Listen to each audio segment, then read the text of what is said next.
Hello, it's Rebecca here from Precious Pages Papercraft, and today I'm sharing a layout and having a bit of fun joining in Joanne's 2000 subby YouTube hop. So congratulations to Joanne, who recently reached 2,000 subscribers on YouTube. And as we used to do, it's been a while since I've joined in one of those. We like to have a hop to celebrate, so there's lots of us joining in today.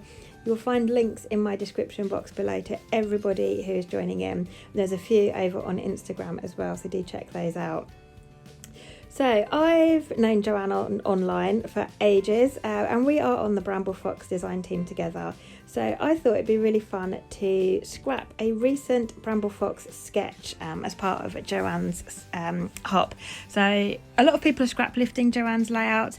I wanted to do that, and I also wanted to do this sketch, and I thought I'd just put the two together, and I had great fun doing it. So yeah, this was a recent sketch, I think last Monday, from Bramble Fox, and Morag and Melanie scrapped using this sketch live. I wanted to join in at the time but couldn't, so catching up now and having a lot of fun. I'm using Simple Stories,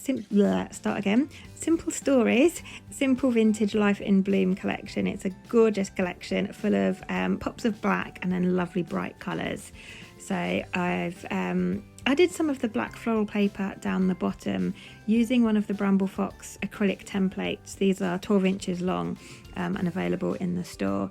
So I've used that to cut that gorgeous shape to go down the bottom, and then I'm going to select some pattern papers to go along the top. And I'm going to stick really close to this sketch because I actually really love it. Normally I use a sketch as a starting off point and I end up going off piste a bit and doing my own thing. But I actually stuck pretty close to this one, if not identical. So really had fun with this. I've drawn a line across the top there, and I'm going to now trim all my patterned papers down, cut that little fishtail out of the bottom of them and get them arranged on my page. And I'm going for a mixture of colours here. I want some pinks, I want some blues. I shy away from using too much pink on my layouts because I only ever scrap photos of my son. But if I'm using a photo that's got me in it as well, I always try and get some pink in there because pink is my favourite colour. So it's nice to get a bit of pink on a page. And then I've got some green as well. There's some greens and yellows in my photo that I want to bring to this page. So just trying to repeat these colours a little bit, and I want to have a lot of that black at the top to help balance out that dark patch I've got at the bottom. So I think I end up with 3 black sort of fishtail banners, and then I've got a couple of pink, blues and greens going on. Sticking close to the sketch and trying to kind of use the same sort of sizing, if you like, that the sketch offers. So there we go. I skipped through the rest of that for you. It's really repetitive, me just cutting strips and then cutting a fishtail out the bottom of them. I've stuck them down with just a tiny bit of double-sided tape for now because I'm going to stitch along the top of those. On the sketch it's kind of got a line. You could use stitching, you could use like a bit of twine or string, you could just draw a line across them if you wanted to, a doodled line, but I've got my sewing machine out to the side of me, so I'm going to stitch a line along the top there to secure those in place. Now with my photo I've added some white cardstock behind that. I do like to have a white frame around my photos, and now I'm just adding a bit of kind of like a turquoisey teal cardstock behind that. Now it might look odd that I've just gutted the middle of a page to do that, but I actually love using this sheet of basil cardstock when I come to stage my photos. You'll see at the end I've used it on this layout, so I wanted to keep it back for that. It's one of those colours that works so well with lots of collections, but I really did want to use that piece on this layout, so I've just taken a bit out of the middle there, and when it comes to staging you won't even be able to see that. And then I've distressed the edges of that. I've also, if I haven't already done it, I think I have, yes I have, because I've now done my stitching, I've distressed the edges of all those banners at the top as well. I love to have lots of distressed edges on my page. It brings a lovely texture. I try sometimes to leave them and have just the clean, crisp look, but it always looks unfinished to me and it really bugs me. And I really want to be able to do it. And I do try, and then what happens at the end is I end up pulling everything back off the page because it bugs me so much, and I end up distressing it all.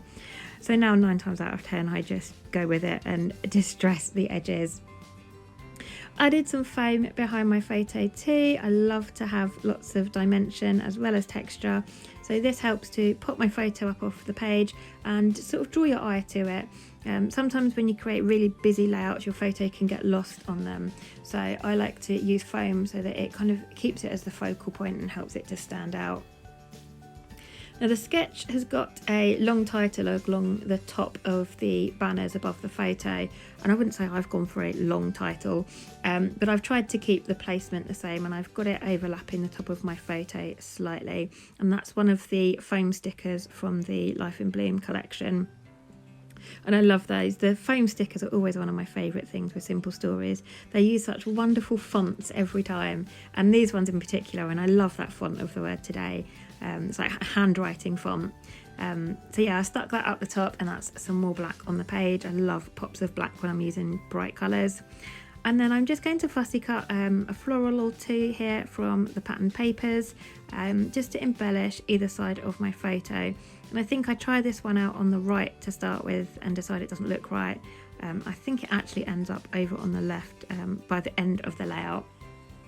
But on the sketch there is a kind of semicircle poking out behind the photo. I think it's a journaling spot. And I've got this card left in the bits and pieces pack, and I actually thought, oh, that would be perfect. And I knew I still had it.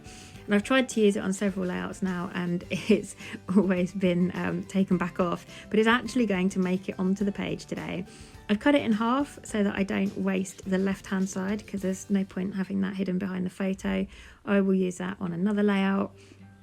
And I will add my date and location that the photo was taken to that strip at the end. And then I've got that floral cluster. Actually did make it onto the right, I forgot. It tucks behind that journaling card. I've also found a couple more fishtail banners that were in the bits and pieces pack. I think one says Happy Memories and the other says Perfect Day, I think. So I've added those in as well. And I love that that brought a little bit more green to the top of the page to match with my photo. And here I am now bringing in my Bramble Fox perspectives. I can't use a Bramble Fox sketch and not use a Bramble Fox perspectives. So on the sketch there's a little bow on either end of the banner at the top. So rather than just tying a bow in my thread after my stitching, I knew I had these bows left over from last Easter. So I've used those, and that brings in a little bit of yellow, which I love, because in my photo my little boy and I have climbed a tower. I don't know if it's like a viewpoint, I can't remember what it's called, but it is a really long tower. It's really long, really tall tower with the narrowest winding staircase I've ever seen. We had to wear a lanyard to go up it for some reason, and that's bright yellow, so you can just see it in the photo. And I love now that I've got some other pops of yellow on the page to kind of work with that. So I've got a bow either end of my stitching there. And then I've got these two pieces I think are left over from a design team pack from last summer. One says Discover and one says Beautiful, so I've added those on with the arrows kind of facing in towards the centre of the page. They worked really nicely. And then I found a couple of butterfly pieces as well from a more recent set that's available now in the store. So I've added a pink one up to that journaling semicircle, and another one, like a turquoisey one, down the bottom with the word Beautiful. And now I'm just going to take some time working my way around the layout, getting everything stuck in place.